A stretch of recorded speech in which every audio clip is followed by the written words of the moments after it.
Oh, belum saya rekam. Oh, sudah saya rekam. Tapi ya, kita sebelum masuk ke pembelajaran dasar terkait tentang kitab Tajwid Mushawar, ya, kemarin kami sudah sampaikan bahwa insya Allah ya, ada sekitar 82 halaman sebagai pembuka. Jadi untuk langkah pembuka kita ya, mengenai tentang kitab Tajwid Mushawar ini, ya, yang nantinya akan membantu kita ya, walaupun sedikit tidaknya tentunya ada hal-hal yang harus saya syarah sebenarnya. Ya, tapi paling tidak antum sudah mengetahui ya. Ya, misal kayak seperti ini. Contoh saja misal kayak merotib takhim lil huruf isti'la ya. Jadi huruf isti'la itu kan memang tebal, tapi ada merotibnya. Merotib artinya apa? Artinya ada susunan atau ketebalannya, ya, kadar ketebalannya. Ya, kadar pertama sangat tebal adalah ketika dia fathah turun lagi ke bawah, ya, tidak terlalu tebal setebal fathah, yaitu madmum atau dhamma. Yang paling rendah adalah kasroh. Hal-hal demikian ini tentunya nanti harus disyarah secara detail dan sebelum kita masuk ke kitabnya, ya, saya coba nanti tampilkan. Ya ini kitabnya nggak boleh disebarluaskan, hanya sebagai pembelajaran bagi guru-guru saja. Ya, antum yang sudah punya kitab terjemah sawarnya itu nanti tinggal dibuka-buka saja kan. Enaknya terjemah sawar itu yang sekarang ya, yang langsung dari percetakan yang diizinkan oleh Dr. Aiman Suwaid itu kan nggak semua percetakan. Ada percetakan khusus yang di Indonesia. Itu nanti di kanannya kalau nggak salah itu ada bahasa Arabnya, di kirinya ada bahasa Indonesianya beserta gambar-gambarnya. Maka itu sangat saya rekomendasikan untuk para guru tajwid ya, untuk mengajarkan tajwid mushawar. Karena itu nanti misalkan kita mengajar orang-orang yang baru belajar tajwid, ya mereka pasti lebih paham. Ya lebih paham, apalagi nanti antum bisa mengajarkan lagi. Tapi misalkan seperti ini ya. Adapun huruf-huruf itu kan mutaharik semuanya, artinya berharokat. Ada bagaimana jika ya huruf tersebut sukun? Bagaimana kadar daripada tafkhimnya, tebalnya? Maka dia mengikuti harokat sebelumnya. Harokat sebelumnya sin berarti mengikuti yang ini. Ya. Harokat sebelumnya fathah maka mengikuti yang kadar yang paling tinggi.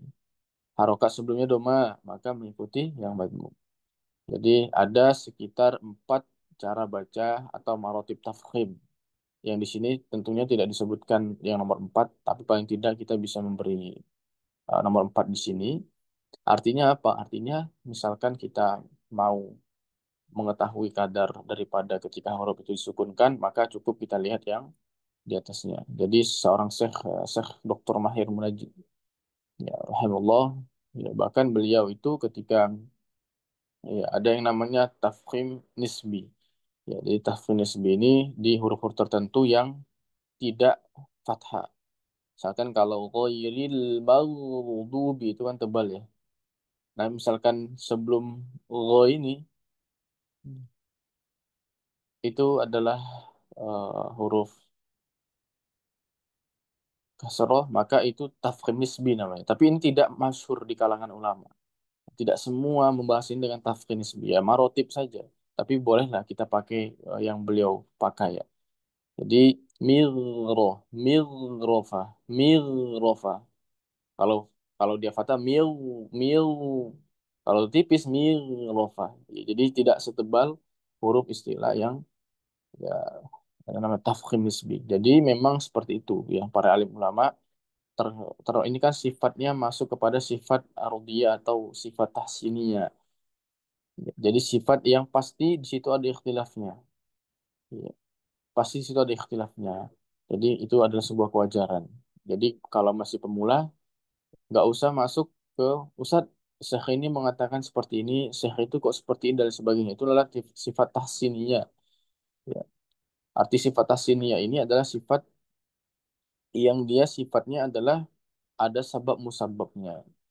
Ya, ada sebab musababnya. Misalkan dia tebal ketika dia dibaca apa, tipis ketika dia dibaca apa. Ada sebab musababnya. Jadi pasti para apa masyayikh kita itu berbeda pendapat. Kenapa? Karena pertama dari lahannya mereka masing-masing yang berbeda. Dan itu diamini oleh Rasulullah SAW sendiri. Bahkan jangankan lahan mereka, ya, yang lebih dalam lagi misalkan ada dua Hamzah bertemu ya. Jadi ada dua Hamzah bertemu, misalkan ada dua Hamzah seperti ini. Ya. Kalau yang tadi mungkin hanya tebal tipisnya kan, bolehlah kita masih bisa mengikuti. Tapi ini misalkan ada dua Hamzah. Biasanya kalau pertemuan dua Hamzah seperti ini, ada ulama kiroat yang membaca Hamzahnya ini dengan ditasil atau Hamzah musahalah. Kalau kita pikir-pikir, kenapa ditasil? Kenapa dibaca ringan? Padahal kan mudah ya. A'andarutahum misalkan. A'andarutahum. Ya bagi kita itu mudah. Tapi bagi sekelompok masyarakat pada masa Rasulullah itu ada yang memang tidak bisa. Dan itu tidak bisa dipaksakan. Dan Rasulullah mengamini itu sehingga Rasulullah meminta ya dengan diturunkan Al-Quran dengan 7 huruf. Ya, 7 huruf ini Allah wa'lam tafsirannya banyak sekali. Tapi paling tidak kita bisa mengetahui bahwa logat masyarakat pada masa itu ya benar-benar mempengaruhi apa? Mempengaruhi turunnya Al-Quran dengan berbagai kiroat. Dengan berbagai kiroat. Sehingga zaman sekarang dipermudah. Yang nggak bisa baca Hamzah 2 kali misalkan. Ya di musahalah. Tapi kan di Indonesia sendiri pakai tahqiq namanya. Tahqiq itu apa? Sempurna, bacaannya bagus, ya tidak harus jelas. Nah, di Indonesia ini banyak orang yang ngaji seperti itu. Jadi logatnya bagus, tapi ya, mereka main tabrak-tabrak saja. Ini sering sekali terdengar di masjid-masjid ketika apa namanya sholat tarawih.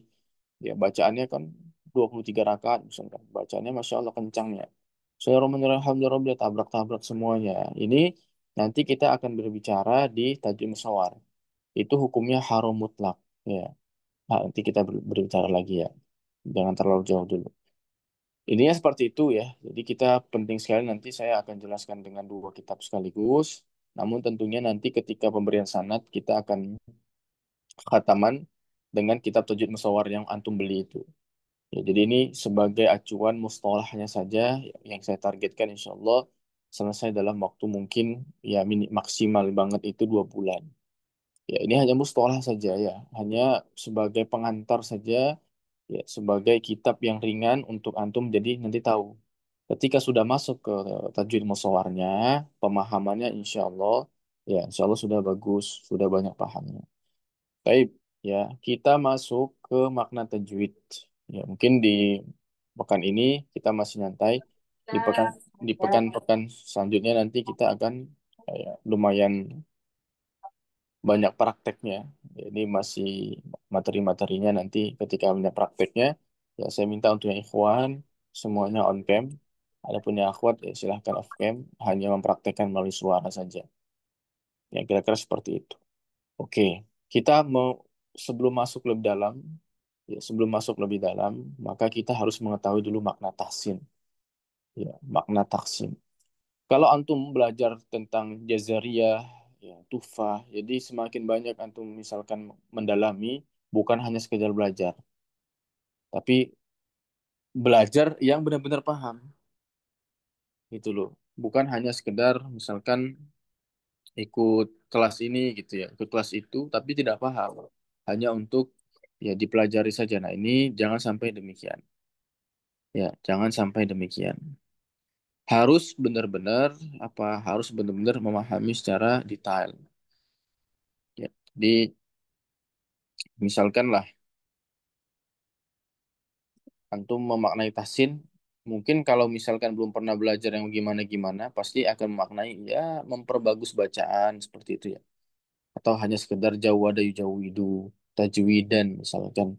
Tapi kalau antum nanti sudah belajar tentang tahsin secara mendalam, apa aja makna tahsin, tahsin itu seperti apa, ada ada berapa pembagiannya, nah, itu kalau nanti sudah belajarnya dengan beberapa kitab. Makanya saya sampaikan bahwa kalau misalkan kita memakai tajwid musawar langsung, nah nanti ini lumayan berbahaya. Berbahayanya itu apa? Ya bukan apa-apa, tapi pemahamannya nanti tidak akan benar.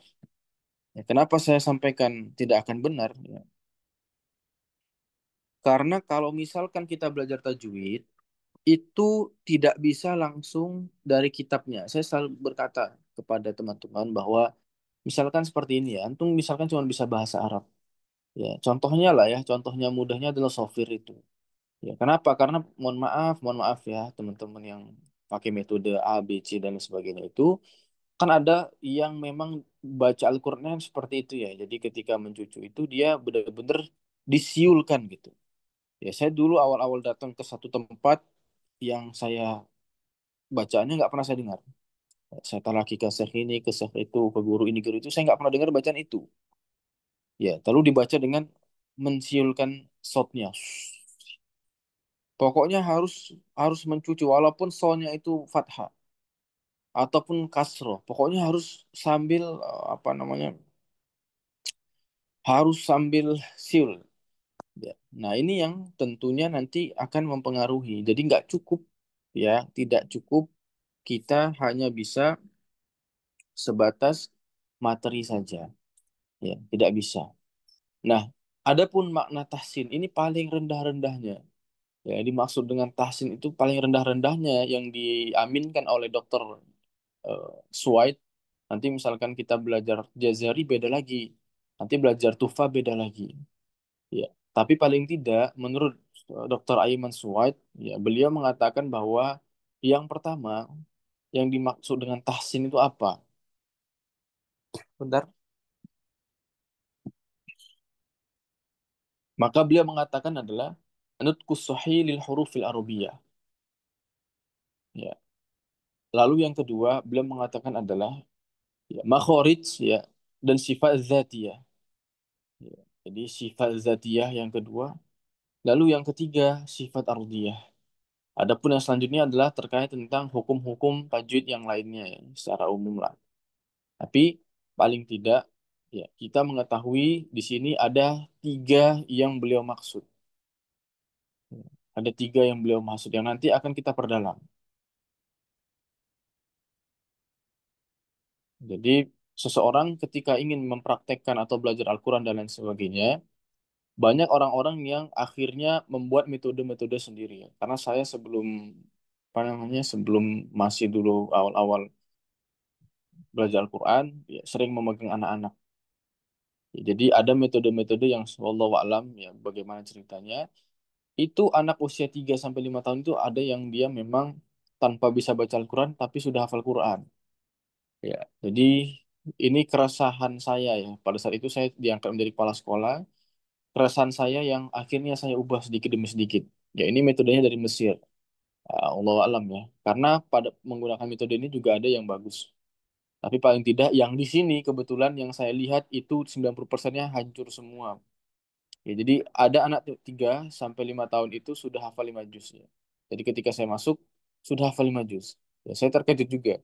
Terkejutnya apa? Ketika saya uji membaca Al-Quran, tidak bisa baca Al-Quran ternyata. Ya, tidak bisa baca Al-Quran. Lalu ketika saya suruh coba baca juz 3, awal juz 3, dia baca, ternyata benar ya, bacaannya tabrak-tabrak semuanya. Ya, bacaannya dia tabrak-tabrak semuanya.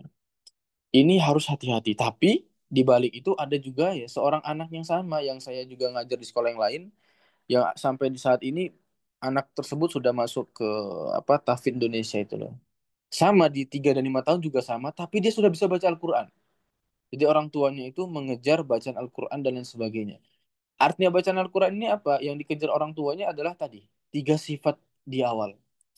Ya, pertama adalah nutqu sahih lil hurufil arabiyyah. Jadi kita mengucapkan huruf Arabiyah itu benar-benar dengan pengucapan yang sesuai dengan orang-orang Arab.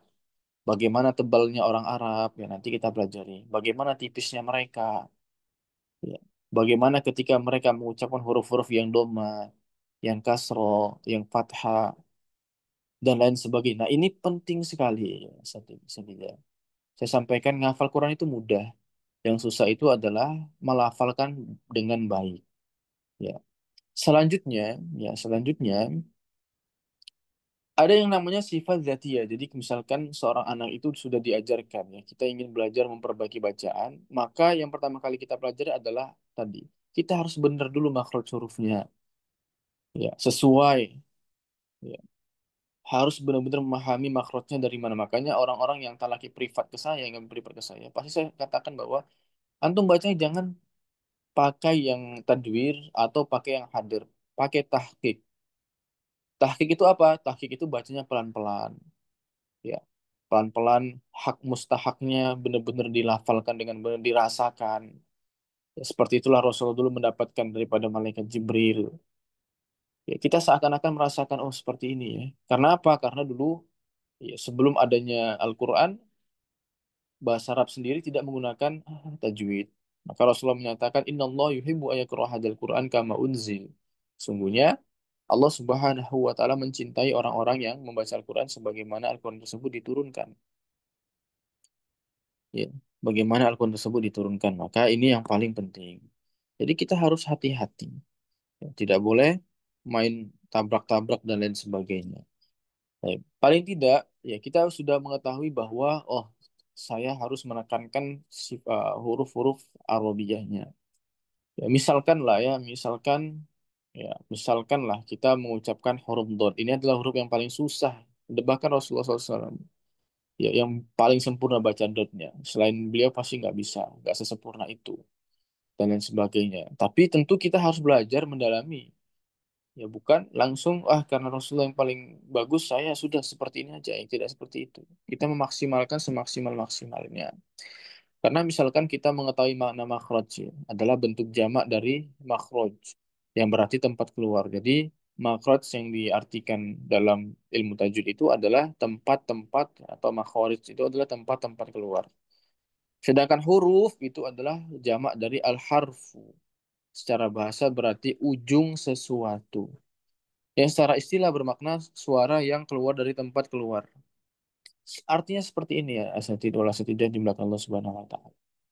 Misalkan ada yang talaki ke anak, misalkan ya, dia ngambil privat itu ta'awudz, ya, ta'awudz. Maka ketika membaca a'udzubillah itu, ketika kan ada dua dhamma di situ. Ada dua dhamma. Banyak orang yang membacanya dengan mencucu selalu ya. A'udzu itu mencucu dua-duanya. Nggak dikembalikan lagi kepada makhraj zalnya. Sedangkan zal itu kan sudah jelas ya di ujung lidah, ya, yang mengenai gigi depan gitu. Nah, maka Dr. Emmons White ini sangat-sangat menekankan bahwa harus kembali bibirnya. Nah, ini tidak ada. Jadi antum akan cari keliling dunia pun dengan kitab-kitab apapun tidak akan ada pemahaman seperti itu. Kenapa tidak akan ada? Karena itu termasuk dari nutku sahih. Siapa yang tahu ya, orang-orang Arab. Yang paling mengdetikkan di kami adalah kami ada masuk satu grup ya, masuk satu grup yang dimana grup itu grup tanya jawab dengan pembinanya. Lalu pada saat itu ada seorang yang saya lihat ya, dia talaki, ya, yang saat ini sedang di Madinah ya, mengambil sabah. Jadi ketika beliau talaki itu pada lafadz kholidina itu, ya, disuruh meringis, ya, jelas meringisnya. Kholidina. Ya, huruf-huruf tipis harus jelas meringisnya. Lalu ada yang tanya, Ustaz, ini kenapa begini? Apakah ini benar? Ya. Jawaban yang menggelitik di kami adalah beliau jawab bahwa ini adalah ilmu baru, nggak usah diikut-ikuti. Nah, kita siapa ya? Kita ini siapa? Kita ini orang Indonesia yang perlu banyak belajar nutqu sahih. Memang kalau kita cari, nggak akan ketemu yang seperti itu. Yang seperti itu akan antum ketemui ketika antum langsung belajar makhraj dengan orang-orang Arab, dengan masyayikh-masyayikh yang memang keilmuannya sudah terpercaya. Ya kita siapa gitu loh. Ya, jadi ini yang kami sayangkan lah sebenarnya hal-hal demikian. Jadi Ana ulangi lagi bahwa, ya, sebelum kita masuk lebih dalam tentang apa itu sifat dzatiyah terbagi menjadi berapa, ya ardhiyah itu terbagi menjadi apa dan lain sebagainya, kita harus tahu dulu, ya, banyak keilmuan tajwid yang ternyata tidak termaktub, ya, seakan-akan, ya, saya bukan tidak bilang seakan-akan tidak termaktub di dalam kitab-kitab tajwid itu sendiri. Kenapa demikian? Yang pertama adalah kita mengajinya dengan orang-orang yang belum mungkin secara huruf Arabianya. Bagaimana cara orang Indonesia memungkinkan itu? Ya kita belajar dengan orang Arab. Tapi tidak dengan semua orang Arab. Orang Arab yang benar-benar sudah belajar Al-Quran juga dari guru-gurunya. Itu pun ya sekelas. ustadz siapalah yang misalkan sudah dan lain sebagainya itu pun masih pasti ada koreksinya juga karena nggak mungkin kita bisa belajar atau mengucapkan huruf Arab orang kita bukan bahasa Arab dari kecil kita diajarkan berbahasa Indonesia berbahasa daerah dan itu sangat bertolak belakang dengan bahasa Arab misalkan ketika mengucapkan huruf O huruf tafkhim maka Dr. Emad Subhi salah satu guru kami beliau mengatakan bahwa itu seakan-akan mengucapkan huruf O tapi bukan huruf O dulu saya bingung gimana beliau menyampaikan seakan-akan mengucapkan huruf tapi bukan huruf O. Saya dulu bingung awal-awal, gimana caranya seakan-akan huruf O tapi bukan huruf O. Ternyata yang beliau sampaikan adalah tebalnya. Jadi kan O itu kan di dalam. Ya, jadi tebalnya itu seakan-akan semisal atau seperti kita ingin mengucapkan huruf O, tapi bukan huruf O. Misalkan miau qablik. Ya, nun sukun ketemu sama qaf, tebal miau qablik.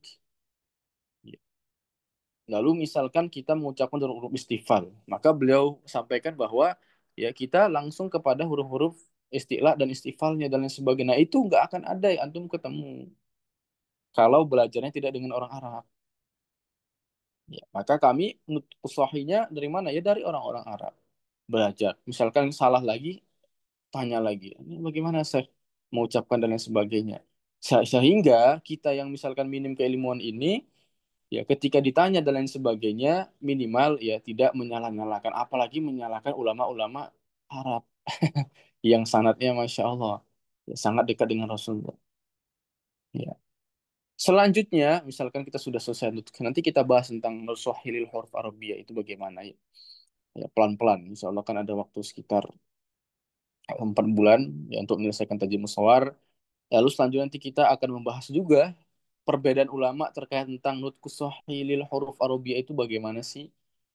Ya, misalkan Ibnu Jazari dengan kitab Matan Jazariyahnya yang sangat fenomenal, ya menyebutkan paling tidak ada 4, ya mungkin nggak bisa saya sebutkan sekarang, karena nanti takutnya melompat-lompat. Paling tidak yang paling penekanan yang beliau adalah biluhunil Arabiyah, biluhunil Arabiyah. Ya dengan lahannya orang-orang Arab, ya bukan dengan lahannya orang Jakarta atau lahannya orang Jawa misalkan atau orang Sumatera tidak seperti itu. Jadi kita perlu belajar banyak, termasuk saya dan para asatid wal asatidah di sini ya. Selanjutnya, ketika kita sudah tahu, oh ternyata PR saya ini, kenapa saya bacaannya kadang belibet-libet, ya libet-libet atau misalkan bacaannya tertukar-tukar.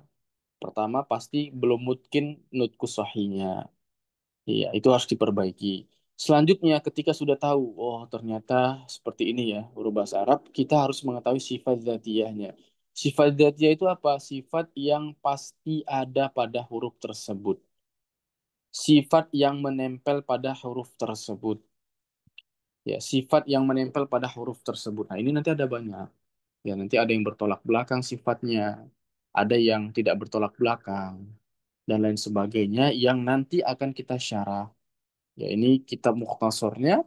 Nanti yang penting kita tahu dulu, oh ini yang dimaksud Ustadz itu sifat dzatiyah. Nanti ada urutannya. Misalkan, paling tidak ada yang bertolak belakang itu. Misalkan rokhwa, syiddah, satu lagi apa? Ini ya. Bainiyah Oh, atau atau was. bain. Ya, paling tidak kita tahu 3 sifat itu. Oh, ini sifat yang ada pada huruf.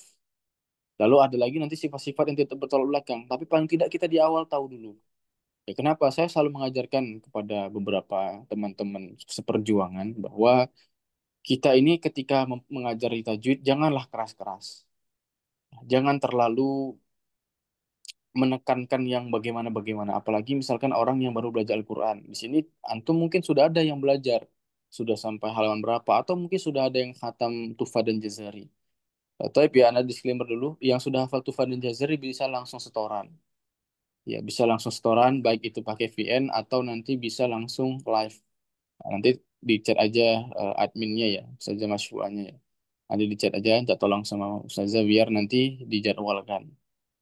Ya, jadi dari sekarang sampai nanti antum lulus, antum bisa mulai setoran Tufa dan Jazari. Kalau Tajwid Musawar ini nanti dapat ijazah sama saja. Antum cukup mendengarkan, nanti ada ujiannya, Ya, misalkan sifat dzatiyah itu apa, atau misalkan Dr. Aiman Suwaid, ya, tahsin itu beliau ini memang secara umum tahsin itu memperbaiki, ya, bagus, memperbagus bacaan dan lain sebagainya. Tapi apa kadarnya? Kalau cuma seperti itu, apa namanya? Kalau misalkan memperbaiki apa ininya? Yang jadi tolak ukurnya apa? Kan seperti itu ya. Kalau kita misalkan baca kitab-kitab bahasa Indonesia di Indonesia yang tajwid kan dulu saya juga seperti itu. Ketika di pondok juga sama. Apa namanya batasannya yang dikatakan bagus itu apa? Iya kan? Kan kita nggak tahu apa. Nah, maka kita harus belajar lebih dalam lagi daripada ulama-ulama yang Masya Allah sekarang sanadnya sangat-sangat tinggi. Termasuk Dr. Aiman Suwad ini adalah orang yang tertinggi di Madinah, bukan di dunia. Di Madinah beliau saat ini tertinggi dengan sanad hafaznya yang ke-28. Ya. Sedangkan sanad-sanad lainnya itu jauh. Ya, beliau salah satu sanad yang tertinggi. Dan beliau adalah orang yang ya, seperti ulama Madinah pada umumnya. Yang sangat tegas ya. Misalkan antum pakai lagam yang bermacam-macam itu sangat tidak diterima oleh beliau pasti. Apalagi sampai lagamnya itu mengalahkan tajwidnya. Nah, mungkin ada yang pernah nonton YouTube-nya beliau. Antum nonton, sepertinya ada orang Indonesia itu yang enak banget suaranya. Seakan-akan enak banget ketika beliau mendayu-dayu. Ya, ada di YouTube-nya ya. Coba antum lihat. Saya dikasih tahu istri soalnya. Ini Iya. kenapa, ini Iya, kenapa, Ustaz. ini kenapa enak banget. Tapi beliau nggak suka. Pasti banyak bertanya, apa salahnya gitu kan? Kok enaknya enak banget, kok nggak suka? Saya dikasih tahu, ini kesalahannya apa gitu. Maka ulama Dr. Aiman Suwad, sekelas Dr. Aiman Suwad itu pasti ada batasan yang beliau nggak boleh lewat. Tapi ada juga orang Indonesia itu ya, saya lupa namanya beliau itu siapa ya. Itu juara dua lomba tahfidznya ya. Saya lupa. Kalau nggak salah orang Sulawesi atau orang mana. Nah, orang mana lupa saya.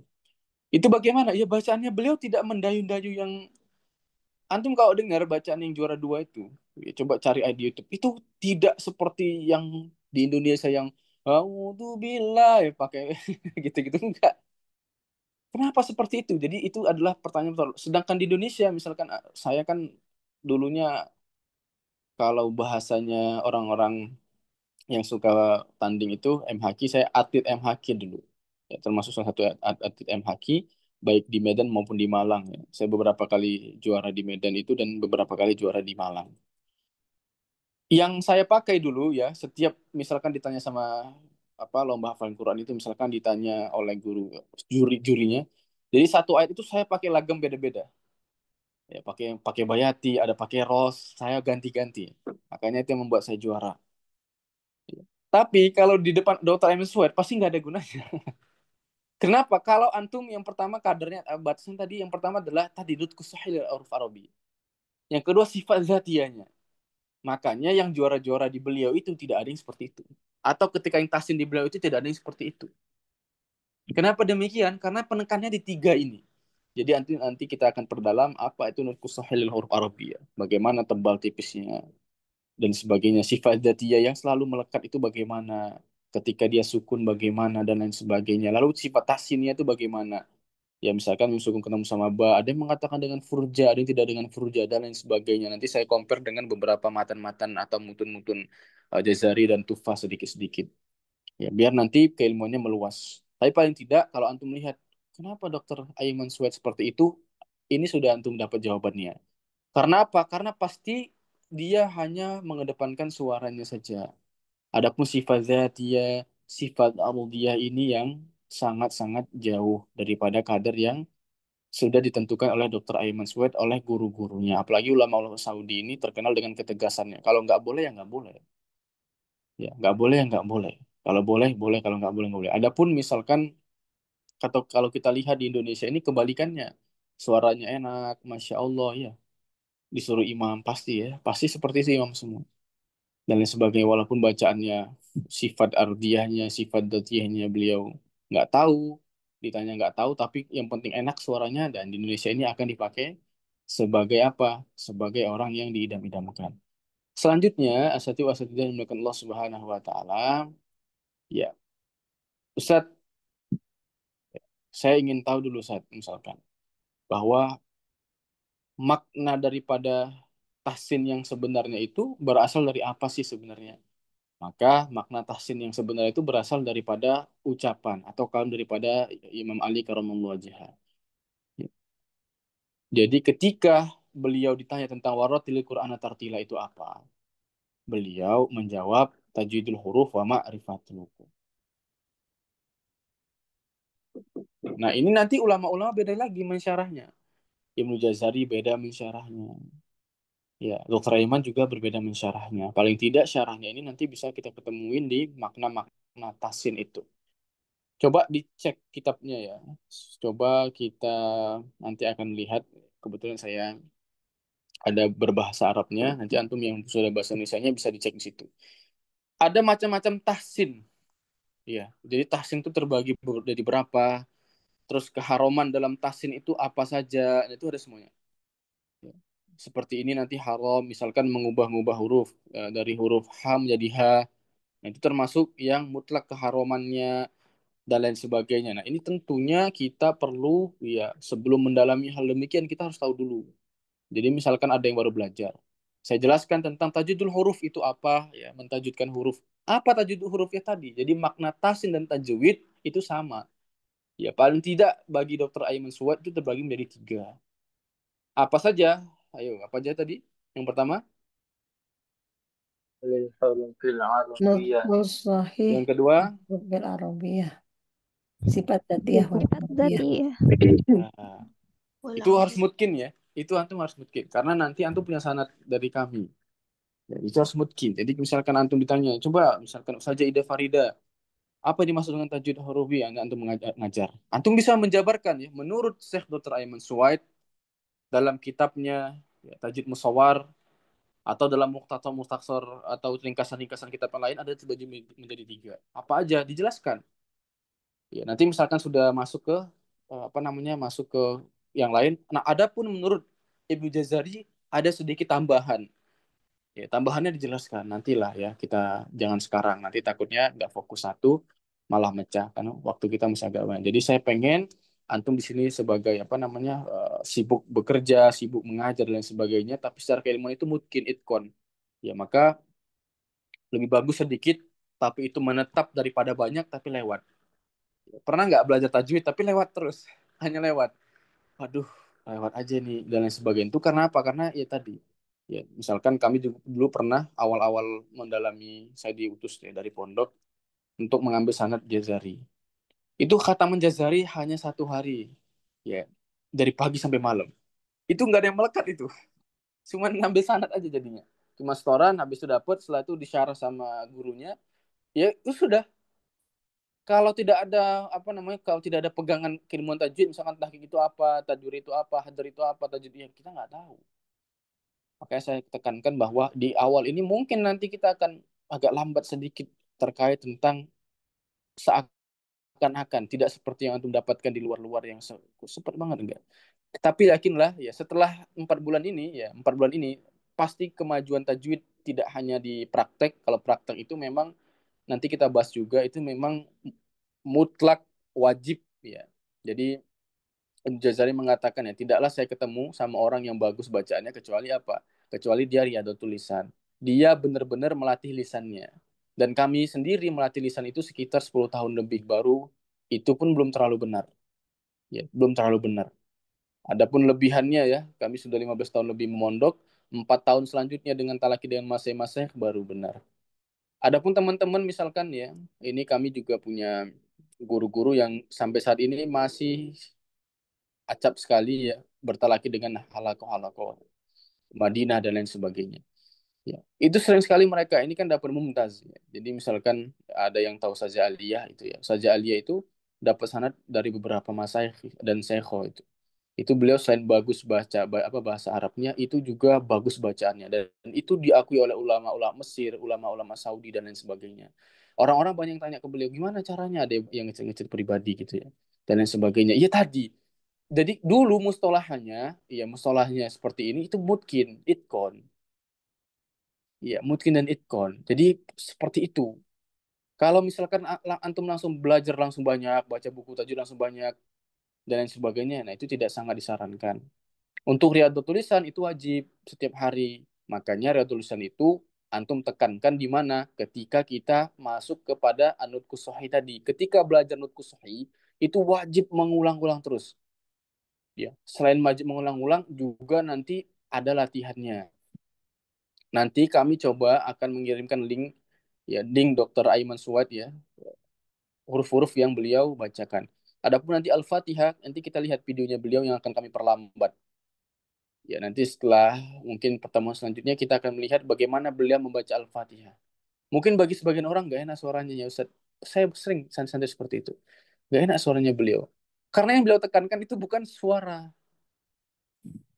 Beliau tidak menekankan suara. Ya, bahkan beliau sangat menjauhi yang lagam-lagam itu ya. Sangat tegas beliau. Tapi ada ulama-ulama yang membolehkan. Nah, untuk melihatlah kalau misalkan MTQ internasional, coba ketik aja MTQ internasional. Ya, atau di Indonesia ada yang bacanya itu ketika dia mujawab itu ya. Bacanya itu ini ditegur ya dengan beberapa masyayikh yang akhirnya beliau bertaubat dari situ ya.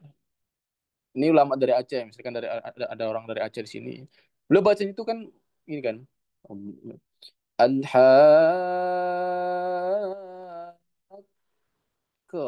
Nah, pernah dengar nggak seperti itu? Itu di YouTube banyak itu. Jadi Al-Haqqah.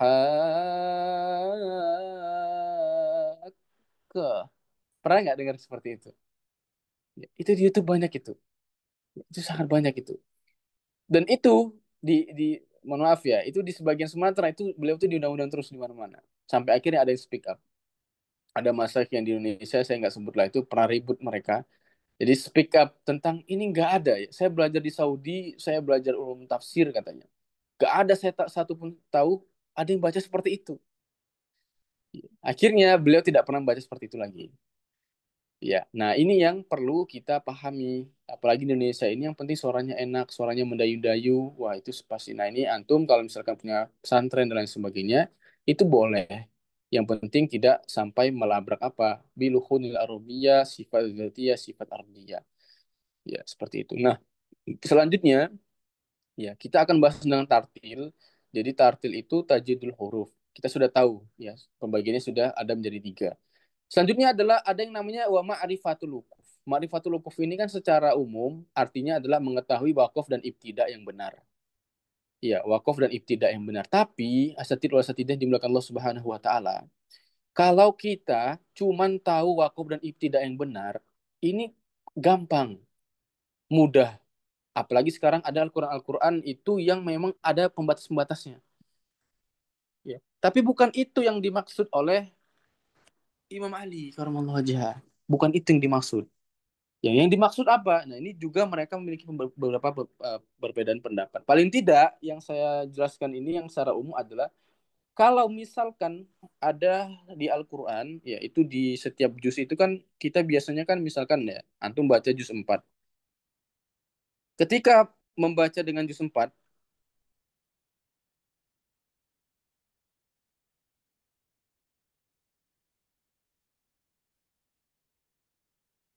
ya, misalkan di juz 4 ya, misalkan di juz 4 lah. Ternyata ketika masuk di juz 4 itu, antum baca misalkan per juz ya, juz 4 misalkan dibaca. Antum baca juz 4. Nah, biasanya orang-orang akan berhenti di juz 4 itu. Iya, benar nggak? Kalau antum baca juz 4, antum berhentinya di mana? Di akhir di akhir juz 4 atau di awal juz 5? Ada yang bisa jawab Ana? Di akhir biasanya, Ustaz. Di akhir biasanya. Padahal itu nggak boleh di akhir. Makruh hukumnya. Di juz 4 itu makruh. Dan itu banyak juz lagi yang seperti itu. Kenapa demikian? Karena antara juz 4 dan awal juz 5 itu artinya maknanya sama. Nanti antum bisa cek sendiri, misalkan yang belum bisa bahasa Arab, cek aja bahasa Indonesianya. Itu juga sudah mengetahui. Itu kan hurimat alaikum. Ya diharamkan sampai innallaha karena gufrohima. Itu masih satu satu pembahasan dengan apa? Wal musonatu minan nisa. Jadi ada waw atof. Di mana pembahasan hurimat tadi sama dengan waw atofnya. Hurimat dan waw atof. Wal musonatu. Jadi yang hurimat tadi diharamkan wal musonatu minan nisa. Illa mamalaka saiman dan sebagainya. Ya, jadi hal demikian ini harus tahu. Jadi tidak hanya tahu wakaf dan ibtidak. Kalau cuma wakaf ibtidah ya sekedar kita lihat Al-Quran saja sudah cukup. Tapi lebih dalam lagi adalah ketika kita menyalahi, kita tidak akan tahu makna tafsirnya. Ya, kita tidak akan tahu makna tafsirnya, makna mendalam dari sebuah ayat dan lain sebagainya. Maka para alim ulama misalkan Ibnu Jazari mengatakan kita ketika memaknai ma'rifatul wukuf ini tidak hanya sebagai wakaf ibtidah, tapi apa yang beliau sampaikan harus tahu tadabburnya, ya ayat-ayat tafsirnya yang mendalam dan lain sebagainya. Jadi ini adalah tingkatan yang lebih tinggi lagi dan itu perlu proses. Jadi jangan sampai kita berkecil hati ketika sudah mengetahui misalkan Astagfirullahaladzim Ustaz, saya selama ini kayak cuma segini-gini aja Ustaz, nggak tahu dan sebagainya. Nggak boleh kalau bisa ya selain ikut kelas tajwid, ikutlah kelas tafsir. Ya belajar juga kaidah-kaidah tafsir. Agar apa? Agar nanti kita bisa mengamalkan yang namanya tajwidul huruf wa ma'rifatul wukuf. Dan mohon maaf sebesar-besarnya saya sampaikan bahwa ada salah satu bid'ah mungkaro terbesar di muka bumi ini adalah orang-orang yang menghafal Al-Quran tapi tidak mengamalkannya. Ya ini saya mohon maaf ya. Ya, jadi banyaknya pesantren-pesantren tahfidz sekarang tapi tidak ada giro untuk santri-santrinya agar mengamalkannya. Yang ada apa? Yang ada adalah santri-santrinya dijadikan agar pesantrennya tampak bagus. Ya, dijadikan kuantitas hafal Quran dan lain sebagainya. Nah, ini yang saya sampaikan bahwa jangan sampai terjadi yang demikian itu. Antum misalkan punya sekolah dan punya kelas tahfidz dan lain sebagainya, tetap minimal misalkan satu pertemuan antum ajarkan lah ya tentang Pak Ma'rifatul Wukuf ini. Ya tentang tafsirnya, tadaburnya, mengamalkannya bagaimana dan lain sebagainya. Inilah yang dulu Rasulullah SAW ajarkan. Bahkan sahabat-sahabat itu tidak semuanya hafal Al-Quran. Antum cek di seluruh kitab-kitab sirah. Tidak semua sahabat hafal Al-Quran. Kenapa? Ya, ini Masya Allah. Jadi ketika misalkan Rasulullah SAW itu turun ayat kepada beliau, ya sahabat-sahabat lain, ada yang langsung datang, ada yang tidak berani datang. Ketika ditanya, kenapa kamu tidak datang? Apa jawaban para sahabat itu? Saat saya ayat ini aja belum bisa saya amalkan. Kalau kita kan tidak kan, nggak peduli mau amal atau enggak, gas terus. Yang penting khatam Quran, dapat apa, tabur mendali dan lain sebagainya. Nah ini nggak boleh ya. Minimal antum harus punya giro untuk mengetahui wukufnya, mengetahui tafsirnya bagaimana, ya cara baca ketika misalkan mengamalkan ini bacaannya bagaimana.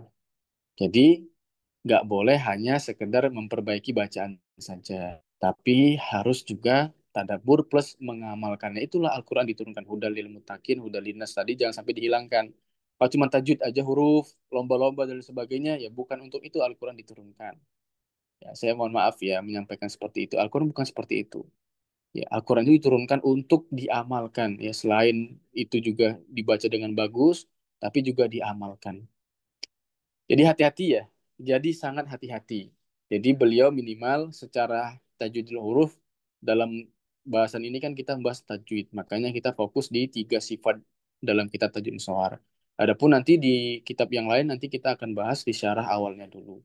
Misalkan nanti tufa. Tufa itu gampang. Nanti insya Allah kita tufa dan jazari itu insya Allah di jazariyahnya nanti yang insya Allah lumayan banyak tafsiriyahnya. Ya, seperti itu. Paling tidak saya juga ingin menyampaikan lagi bahwa ada sebagian dari kita misalkan yang masih baru awam sekali ya belajar Al-Quran dan lain sebagainya. Tidak apa-apa seakan-akan kita telat ya setilu saja. Ada yang menyampaikan ke admin bahwa Ustaz ketika saya talaki ke atau ke sekho tepatnya ya, saya merasa bahwa saya ini nggak cocok dan lain sebagainya karena saya masih dasar dan sebagainya. Tidak ada yang seperti itu. Belajar Al-Quran itu bukan untuk lebih baik daripada orang lain, tapi lebih baik daripada diri kita sebelumnya. Kan mangkana yaumuhu khairan min amsi fahuwa robihun. Barang siapa yang hari ini lebih baik daripada hari kemarin, maka dialah orang yang beruntung. Jadi, jadilah yang lebih baik daripada hari kemarin, bukan lebih baik daripada orang lain. Tidak usah apa ya. Kalau dalam perintah dalam Al-Quran, wa ta'awanu 'alal birri wat taqwa. Kita tolong menolong dalam kebaikan dan ketakwaan, bukan saling sikut dan lain sebagainya. Saya kira di sini tidak ada yang seperti itu. Semuanya memahami karena semuanya ingin bisa. Jadi teruslah berbesar hati, yakinilah bahwa Allah Subhanahu wa taala ya yufaqihu fiddin ya. Allah ingin menjadikan kita baik, maka kita disemangati untuk belajar. ada rasa ingin belajar dan lain sebagainya. Maka itu jangan sampai kita hilangkan hanya karena gengsi dan lain sebagainya. Ini waktu yang tepat untuk terus menghabiskan waktu. Hanya 2,5 tahun. Hanya 2,5 tahun itu waktu yang sangat singkat untuk orang-orang yang belajar tajwid, untuk orang-orang yang belajar Al-Quran, ilmu qiraat dan lain sebagainya. Maka kami tekankan dari awal ini, kami tidak langsung tahqiq itu apa, tajwid itu apa, huruf itu apa, kami lima halaman langsung, tidak seperti itu. Tapi kami akan terus menguatkan dasarnya, akan terus menguatkan akidah untuk kekuatan ke depannya. Jadi kalau pohon akarnya yang tidak kuat tapi terus menjulang ke atas, maka gampang tumbangnya. Tapi kalau akarnya itu kuat, sebagaimana pohon kurma ketika ingin ditanam, kan seperti itu.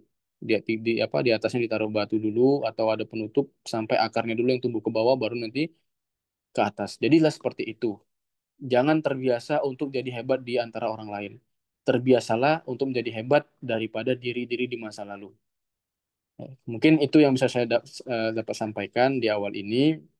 Sudah 2 pertemuan, jadi nanti surahnya ya, artinya kadar kecepatan pembelajarannya akan meningkat pelan-pelan ya, sampai nanti antum sudah benar-benar memahami istilah-istilah yang ada. Akan meningkat sedemikian rupanya ya. Jadi insya Allah pelan-pelan kita bareng-bareng. Yang sudah bagus dan lain sebagainya ya, anggap saja ini meroja atau mutolaah, dan insya Allah Allah juga sangat senang dengan kita saat ini karena kita mengamalkan hadis-hadis Rasulullah tentang belajar Al-Quran terutama. Tapi barakallahu fikum, silakan jika ada yang ingin bertanya, ada waktu 5 menit sebelum kita tutup Afwan pembelajaran. Ustaz, mau tanya Ustaz. Ustaz, Assalamualaikum Boleh. Ustaz. Satu-satu, Ya, satu-satu. Siapa dulu ya. Ustaz? Sebutkan nama aja dulu aja lah. Belum pernah ini Ustaz. Satu-satu. Silakan, silakan. Satu-satu ya. Maaf ya. Atau yang akhwat boleh ngetik di apa namanya di kolom komentar. Jadi misalkan ada juga, mohon maaf sebelum saya jawab, ada asatid yang memang di jam 6 itu harus berangkat kerja. Jadi saya kalau misalkan saya ngajar sampai jam 6 lewat, sepertinya menzolimi yang lain gitu. Karena kan memang eh, apa akadnya kita kan sampai jam 6 ya. Jadi nggak usah terlalu banyak. Silakan, silakan. Ustaz, pertama nih, tadi Ana agak terlambat karena sholat subuh tadi Ustaz. Satu-satu aja Itu, Ustaz, biar yang lainnya bisa ya. ah, sifat ardia itu apa tadi Ustaz? Itu yang Oke. pertama Ustaz. Yang kemudian yang kedua Ustaz, Ana mau konsultasi lebih lanjut kepada antum Ustaz. Karena memang terasa benar saya ini salah dalam mengajar Ada saya. ada WA saya enggak, Ustaz? Coba minta Nggak sama ada admin, Ustaz. Ustaz. Mungkin Coba di, nanti yang mau konsultasi minta sama admin ya. oke Ustaz, insyaallah Ustaz ya. Gitu ya? Aja Ustaz. Oke. Sifat ya kalau sifat ardia tadi apa Ustaz? Baik. Pertanyaan pertama, tolong saja Mas Fuad nanti dicatat ya. Baik, silakan pertanyaan kedua siapa? Afwan Ustaz, Anas sekalian Ustaz. Sifat zatianya contohnya Ustaz dengan yang ardiyah tadi Ustaz. Oke. Satu lagi, ada yang dari ini enggak? Yang mana? Yang dari menulis itu ada enggak? Ada satu lagi, siapa yang mau nanya? Terus saya mau nanya, Dad. Iya, silakan, Ustaz. Eh, saya tuh sering dengar pada umumnya untuk guru-guru Quran atau kiai-kiai khususnya Jawa Tengah, Jawa Timur. Ustaz, bisa diulangi, Ustaz? Pecah suara antum, Ustaz. Oke. Jadi gini, Dad. Oke. Untuk di Jawa Tengah, Jawa Timur itu kan rata-rata sanad Quran para kiai-kiai itu ke Mbak Arwani. Ada saya pernah dengar, saya pernah tanya langsung ke guru saya juga, Mm-mm. apakah benar Mbak Arwani itu mengajarkan huruf-huruf istiqlal dengan agak mencucu? Dan beliau jawab benar. Oh, saya tahu Itu apa yang pendapat dimaksud itu. gimana? Padahal kadang kita dalam kitab, misalnya kita kadang sering dengar syekh, nggak ada huruf istilah itu mencucu.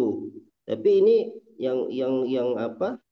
Yang memberikan pendapat ya sekelas Kiai Mbak kita tahu sendiri keilmuan beliau dan diakui juga oleh ulama-ulama pada masa itu. Eh, Itu aja, Sat. ya, ada lagi Ustaz? Ya, Oke, itu aja, Sat. baik. Ini Jazakallah. sudah cukup ya? Oke, baik ya. Sebentar. Saya ini dulu share screen dulu. Langsung kitabnya. Sebentar ya. Mana tadi?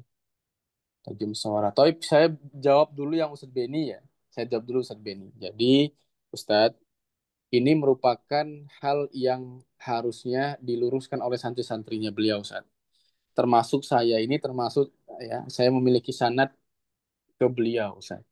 Saya itu menyelesaikan sanad pertama kali ya riwayat Hafiz itu sekitar 10 tahun, mungkin 11 tahun lah. Itu saya selesaikan itu ketika saya satu hari itu 30 juz membaca sampai 41 kali. Itu pasti orang yang punya sanad beliau itu wajib itu. Pasti wajib. Karena saya sudah setoran bil Goib berkali-kali khatam itu nggak dapet sanad-sanad. Ya, nggak dapet sanad-sanad. Dan guru saya ini adalah murid langsung yang ketiga lah. Jalurnya yang ketiga, yang sangat terdekat. Dan sekarang ada langsung muridnya Mbak Arwani, itu namanya Syekh Ibrahim. Yang masih hidup di Banyuwangi. Ya, di Banyuwangi. Dan saya tidak pernah menemukan satu statement dari mereka ketika saya setoran hafalan yang seperti antum sampaikan. Kecuali statementnya adalah itu merupakan langkah awal untuk pembelajaran tajwid. Iya, Ustaz, itu kan langkah tahap belajar memang di saya juga Iya, bilang itu tahap belajar. Cuma kan kadang orang memvonis walaupun belajar nggak ada itu cara cara sesi Arab pun nggak ada belajar. Nah, maksud saya iya. dalam proses pembelajaran apakah kita harus pure mengikuti daripada cara mengajar orang Arab juga, Ustaz? Sedangkan kita ini Terputus kan suara kadang antum, Sat? bukan itu ya nanti itu kan dalam ya memang itu kan prosesnya tahap pengajaran, Ustaz. Cuma kadang kita ini apakah dalam proses pengajaran juga harus 100% ikut cara orang-orang Arab? Tidak boleh mencucu, tidak boleh gini, tidak boleh gini. Oke, tahu Ustaz. Jadi itu proses pembelajaran yang tentunya beda-beda setiap daripada orang-orang yang pada masa itu. Ya, jadi Mbak Arwani ini kan bukan orang sembarangan. Artinya adalah salah satu orang yang membawa Al-Quran di Indonesia. Jadi mungkin bagi sebagian sekelompok sekarang, Anda tahu yang antum maksud itu adalah kesalahannya adalah ketika sudah dewasa tetap sebegitu begitu membacanya. Ya, ketika sudah hafal Quran bacaannya tetap seperti itu, mencucunya terlalu mencucu, misalkan fathahnya terlalu besar. Bahkan ya kami pertama kali dulu belajar itu nggak boleh pakai nada. Jadi a'udzubillahi minasyaitonirrajim. Gitu-gitu bacanya. Apakah itu hanya metode saja, Ustaz? Kenapa? Karena nanti pada prakteknya murid-murid beliau yang Masya Allah sekarang masih hidup tidak ada yang mempraktekkan demikian. Tetap sama dengan lahirnya orang-orang Arab. Itu hanya untuk mengenalkan bahwa ini tebal dan tipis. Jadi seperti tingkatan kalau kita SD, SMP, SMA. Ya itu yang sudah, karena guru saya ini 9 tahun mondok di situ ya di Kerapia, Yogyakarta, sampai sanadnya Sabuah Bil Goib. Tidak seperti itu. Kalau ngimami pun tidak seperti itu. Jadi itu hanya sebatas apa? Hanya sebatas langkah awal untuk belajar ilmu tajwid. Biar anak-anak kecil biasanya dipakai oleh orang-orang anak-anak kecil. Ya, tidak untuk orang yang sudah misalkan kayak antum sudah belajar tajwid, datang ke sana disuruh seperti itu tidak. Dan saya pertama kali waktu dari Medan datang ke guru saya itu tidak ada yang langsung dikatakan, ayo kamu harus mencucu misalkan. Itu tidak ada. Ya, Berarti seperti itu itu Ustaz Beni. dalam Jadi proses itu hanya belajar, Ustaz, langkah awal. kita kalau menemui Mm-mm. kendala-kendala ke santri, berarti hal-hal yang kayak gitu lumrah, Ustaz ya. Misal kadang ada santri ini yang apa bacaannya kurang jelas, disuruh mulutnya agak terbuka gitu. Yang istilah Ya, tadi kurang ini disuruh agak mencucu. Berarti kalau untuk proses pembelajaran itu dibolehkan, Ustaz? dibolehkan dengan standar benar sesuai dengan kaidah orang-orang Arab. Adapun istilah mencucu itu saya belum pernah dengar sama sekali. Dari guru saya yang sanatnya langsung sampai ke Barwani, saya belum pernah kalau misalkan mencucu itu, coba antum ucapkan huruf kof. Mencucu bisa nggak? Coba praktekkan sekarang, Ustaz. Oh, Mencucu itu. enggak. Ya, ya gimana caranya mencucu kof? Coba antum tanya lagi sama guru antum, apakah benar seperti itu? Istilah harus mencucu semuanya.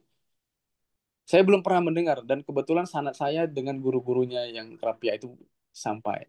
Nanti kalau antum mau lihat sanatnya, boleh. Ya, jadi kalau antum tanya boleh kan seperti itu, saya belum pernah dengar dari orang-orang yang sekarang masih hidup, yang paling sepuh sekarang ada satu Mbak Ibrahim di Banyuwangi, itu nggak seperti itu. Nggak ada seperti itu, San. Jadi saya baru tahu juga dari antum ini. Ya, Enggak, jadi itu huruf bahkan anaknya pun Gus Ulil mengatakan ya ayahnya pernah maksudnya mengajari santri mungkin santri yang agak susah mengucapkan huruf-huruf istilah itu dengan apa agak mencucu biar memudahkan, memang tahapnya belajar maksud saya tuh. Jadi intinya antum ini boleh tidak kan? Maksud saya itu kadang dalam proses belajar itu apakah kita wajib ikut guru kita ataukah pure ikut kitab. Kadang ada perbedaan, kalau di kitab oh nggak ada harus kayak gini, sedangkan di guru harus kayak gini. Baik, Ustaz. Kalau memang seperti itu, yang saya bisa jawab adalah pertama ikutilah sanad yang antum yakini bahwa sanad itu sahih, Ustaz. Karena kan kita sudah berguru, sedangkan tajwid ini tidak hanya di kitab. Seperti itu. Kalau memang itu adalah tahapan yang bagi guru antum itu merupakan tahapan yang benar, ya silakan diikuti. Dengan catatan nanti di akhir, kita harus memperbaiki apa-apa yang nanti misalkan tidak sesuai dengan kaidah orang-orang Arab. Karena paling tidaknya Mbak Arwani ya kan ngambil Al-Quran juga di Mekah. Ya, kira-kira seperti itu Ustaz Beni ya. Baik, untuk yang selanjutnya, jadi untuk Ustaz Beni, saran saya Ustaz Beni, kalau bisa jangan. Ini saran saya. Ya, kalau bisa jangan. Kenapa? Karena teman-teman yang mendalami seperti itu susah untuk memperbaikinya, Ustaz. Saya banyak teman-teman di Jawa Timur yang pakai itu dan mereka itu kalau ngaji kemarin, mohon maaf ya, ada salah satu seorang ustadz yang sudah bersertifikasi UMI. Ya, jadi beliau itu salah satu ya pengajar lah ya di Malang. Ketika beliau mengambil kemarin, baru kemarin banget di puasa, itu benar-benar bacanya nggak bisa kalau tidak yang seperti saya ini sampaikan tadi. Saya sampaikan bahwa Ustaz, antum dari mana? Dari ini. Saya langsung tahu dan saya memaklumi. Antum terus memperbaiki, ya Ustaz. Tapi lumayan susah Ustaz, karena dari kecil saya belajarnya seperti ini Ustaz. Dan sekarang saya talaki mengambil sanad ke masai-masai beberapa ini selalu disalah-salahin Ustaz. Gimana caranya? Ya, saya sampaikan bahwa antum bacanya tahqiq pelan-pelan. Ya, pelan-pelan plus pelan-pelan per hurufnya itu di tahu makhrajnya bagaimana dan sebagainya. Misalkan antum sebutkan tadi apakah istilah itu harus mencucu. Mencucu itu tidak ada hukum apa hubungan dengan istilah. Ya, huruf-huruf itu hubungan dengan makhrajnya masing-masing. Misalkan kof di mana makhrajnya. Kalau dia doma baru mencucu dan lain sebagainya. Nah, seperti ini kan menyalahi kaidah-kaidah yang ada. Maka saran kami, Ustadz, antum boleh mengikuti guru antum, tapi saran kami lebih bagus mengikuti dengan kaidah-kaidah orang-orang Arab pada umumnya. Adapun misalkan antum mungkin lebih dekat dengan orang-orang yang ada di Kerapia dan lain sebagainya, ya asal nggak ada masalah. Metodenya apa Mambaul ya? Lupa saya nama metodenya itu. Yang bu'a Zat, kalau Yang kalau buah kok kalau Mambaul. ini Yang untuk ulil itu yang bu'a. yang buah. Nggak apa-apa Ustaz, kalau antum mengikuti guru antum nggak apa-apa. Tapi saya yakin kok, kalau antum tanya dengan guru-guru antum plus Mbah Arwaninya juga, pasti targetnya mereka adalah ya bagus bacaannya. Cuman caranya mereka mungkin pada saat itu orang-orang Jawa susah dan lain sebagainya kan, wallahu a'lam bishawab Ustaz. Kira-kira seperti itu. Baik, selanjutnya kita bahas tentang sifat dzatiyah. Sifat dzatiyah itu adalah sifat yang melekat pada huruf. Sifat melekat pada huruf itu apa? Sifat melekat pada huruf itu adalah sifat-sifat yang ketika diucapkan pasti ada. Misalkan tadi huruf yang dia dibaca tebal, huruf yang dia dibaca tipis. Nah, ini sifat-sifat ini kecuali lam dan ro ya. Kalau lam dan ro ini ada sifat dua sifat. Dia bisa tebal, bisa tipis, tergantung dengan apa namanya? Tergantung dengan penyebabnya. Selain daripada lam dan ro, misalkan kalau dia kasroh lillah tipis. Ya, atau ro misalkan sebelumnya ya qadir tipis. Misalkan tebal fajarul wal fajar itu sifatnya beda-beda. Tapi yang lain-lainnya, misalkan huruf zal, sifatnya apa? Sifatnya punya sifat rokhawah. Sehingga ketika dia sukun, wajib rokhawah, wajib mengalir. Wa idh kola, misalkan. Atau misalkan sifatnya hamzah. Sifatnya hamzah ini syiddah. Ya, dia tertahan nafasnya. Misalkan antum baca a'udhu, a. Ya, tidak ada nafas antum yang keluar. Atau tidak ada suara desis seperti sifat sofir dan lain sebagainya. Jadi artinya sifat itu ada pasti pada huruf tersebut tanpa ada sebab musababnya. Sedangkan sifat ardiyah, ya Syekh Dr. Ayman Suwaid mengatakan contohnya adalah idgham, ya ahkam lam, samsiyah dan qamariyah, ahkam mim sakinah, ahkam nun sakinah. Jadi sifat yang dia tahsiniyah, namun dia ada sebab musababnya. Misalkan seperti ini. Ya, alif lam misalkan ketemu sama ro. Coba Ustaz Beni, bagaimana cara membacanya ini? Alif lam sama ro. Apa yang makati suah Zat? Ini nih, bagaimana cara membacanya? Bukan bukan misalkan tulisannya alif lam sama ro, baca biasa saja. Al-ro apa ar-roh?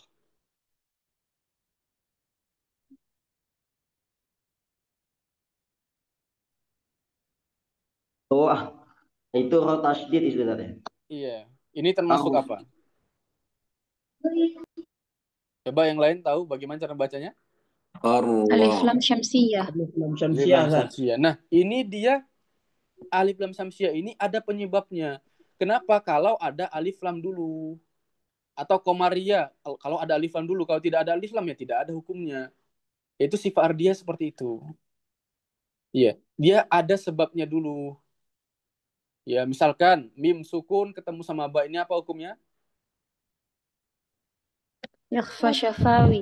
Nah, adanya ikhfa safawi kalau ada mereka dulu. Kalau tidak ada ya tidak ada. Maka ini termasuk dari ardhiyah dan tahsiniyah. Kalau tidak ada mim sukun ketemu sama ba ya nggak ada hukumnya ini. Atau misalkan masih ada yang ingat tentang Syu'bah, siapa yang sudah talaki Syu'bah? Yasin ketika di apa namanya Syu'bah Yasin ketika dibaca wasol bagaimana dengan ayat keduanya? Ada yang bisa praktekkan? Dengan idgham bi gunnah, Ustaz. Coba saja Cinta praktekkan tolong. Saya, Ustaz. Iya, boleh. Yasin wal Qur'anil Hakim. Nah, ada idghamnya karena ada pertemuan tanwin ya di situ dengan waw atau di situ nun lah. Ya, nun sukunnya yang yasin sinnya ya, ketemu sama. Jadi ada sebabnya dulu, baru ada ardiyahnya atau tahsiniyahnya. Kalau nggak ada ya nggak ada dia. Makanya ulama berbeda pendapat tentang yang ini. Nantilah kita sebutkan hukum-hukumnya di Tajwid Musawar ada. Jadi hukumnya tidak wajib. Yang wajib mana? Yang wajib itu dua. Kalau yang ini nanti ada yang mengatakan A1 dan lain sebagainya. Nantilah kita pelajari di pertemuan selanjutnya. Tapi paling tidak yang wajib itu ini. Kenapa? Karena ketika sifat dzatiyah, huruf kof itu bagaimana? Misalkan tebal, ya pasti ada. Pasti tebal, nggak bisa membaca tipis. Mau itu sukun, mau itu berharokat, pasti tebal. Ya, atau sin, itu nggak bisa antum baca syiddah. Ya, syiddah itu kan tertahan misalkan ketika di wakof ya. Minas sama. Ya. Coba antum bisa nggak baca sin dengan syiddah misalkan. As as tanpa keluar sesuatu yang dari mulut kita ya, entah itu nafas dan suara. Bisa nggak kira-kira? Nggak bisa, Ustaz. Itulah dia yang namanya sifat zatiyah yang pasti ada. Nah, ini yang wajib antum tahu. Kenapa? Karena hubungannya ini sama dengan arabiyah tadi. Ya. Pasti mereka ini satu kesatuan.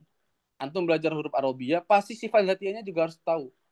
Sedangkan sifat ardhiyahnya ini mengikuti. Karena nanti ada hukum-hukum, misalkan itu pun ketika Al-Quran turun. Sebelum Al-Quran turun ya nggak ada.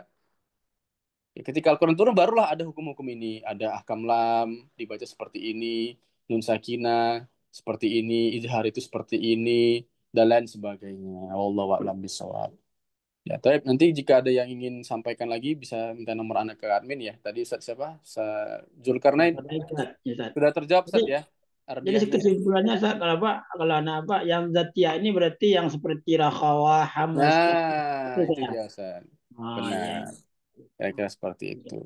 Tapi barakallahu fikum, insyaallah nggak apa-apa mungkin agak-agak lambat di awal-awal nanti insya Allah kita agak mengikuti ya jadi misalkan seperti ini kan antum jadi tahu secara detail bahwa ardia itu apa zatia itu apa makhraj huruf itu apa dan lain sebagainya kalau misalkan saya kemarin langsung sikat misalkan satu hari 10 halaman biar kejar khatam jadinya nanti bingung kan antum bingung misalkan masih bingung di eh, terkait tentang makhraj, jatia dan ardhiyah masih bingung. Tapi nanti ada lagi yang buat bingung.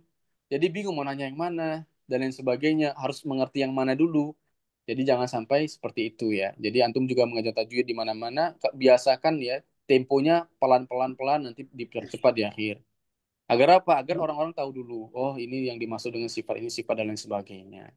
Taib wallahu a'lam bishawab, bareng-bareng kita tutup. Subhanakallahumma wa bihamdika asyhadu an la ilaha illa anta astaghfiruka wa atubu ilaik. Assalamualaikum warahmatullahi wabarakatuh. Taruh situ deh, taruh situ. Waalaikumsalam. Waalaikumsalam warahmatullahi wabarakatuh. Jazakumullah khairan, Ustaz. Waalaikumsalam.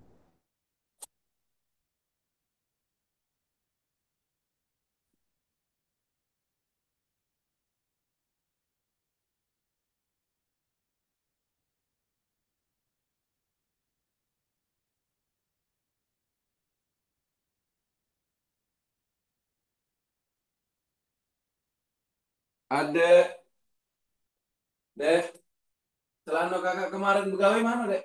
Udah dicuci belum? Ke kebun kemarin? Iya. Mana sini?